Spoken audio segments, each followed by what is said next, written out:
All right, and welcome back. And in this video, we're going to look at analytics. Just more of a general overall concept that I want to convey rather than actually get into the nitty-gritty of the plugins, which I'll do in separate videos.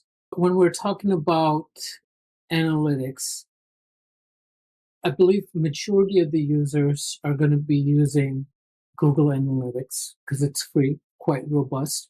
And then if you're doing any type of Facebook advertising, you probably want Facebook Analytics for your paid ads. So let's go over to the search. I'm in the plugins area.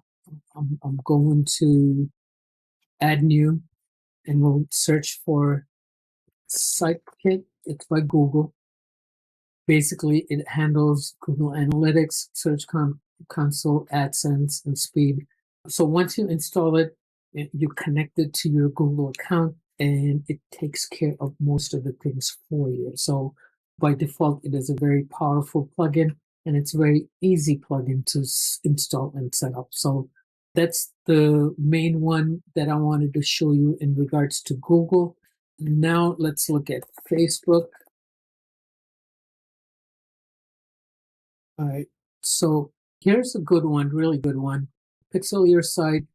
You can get more details about any plugin just by clicking on more details and just reviewing the changelog they updated a month ago, and obviously read the reviews to see what others are saying, and then the description itself. So again, the free version does a certain amount of things, and then the paid version does a whole lot more, right? So that's a really good one to keep an eye out.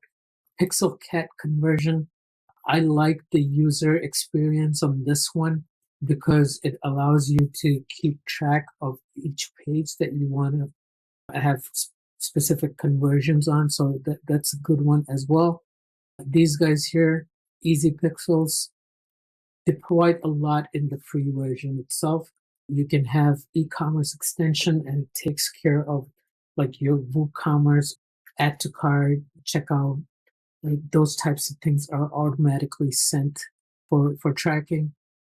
This one also has Bing integration. So not a lot of options when it comes to Bing, but these guys that have Bing integration, and that is part of their free offering. So those are the 3 or 4 plugins that I would strongly suggest you look at, depending on, again, what you need and how far along you are. I mean, obviously, if you're starting out and you're looking at your website initially without any setups right now, this is a pretty powerful plugin. If you're focused on Facebook alone, then this one and the paid version of Pixelcat, it's a good option to look at.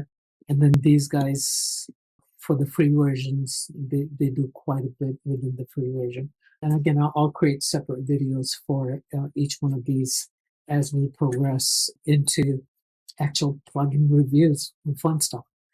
All right, that's it for this video. I'll see you in the next one.